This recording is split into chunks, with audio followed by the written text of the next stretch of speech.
Es sveicināts Autospec.lv autoservisā. Šodien tavai uzmanībai sajūga komplekta maiņa Peugeot 307 dīzelim HDI. Tātad, kas tiek mainīts? Tiek mainīts klotvārkstas blīvslēgs lielais. Šis te, ja, tas tiks nomainīts. Tātad tiek mainīts spararats sajūga, dubultmasinieks, dubultmasas spararats, sajūga disks, sajūga kurvis, izspiedē gultnes. Tātad viss šis te tiek mainīts, puses tiek noņemta un tādā veidā viss ir izjaukts. Šāds darbs Autospec.lv autoservisā maksās 150 eiro ar PVN. Tātad šāda darba cena ir 150 eiro ar PVN, protams, plus detaļas.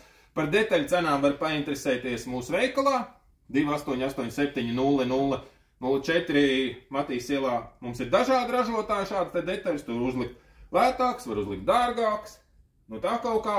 Un laika izteiksmē šādu te darbu mēs izveicam 2 stundu laikā. Tātad, nu, ja tu atdzen mašīnu pusē 10 no rīta, tad 12 tu jau vari braukt projām ar jaunu sajūgu komplektu. Nu, tāds pavisam īsts info, cerams, ka bija noderīgi. Spied like, subscribe un šāre. Pišķeli juhu, lai labi rikpo!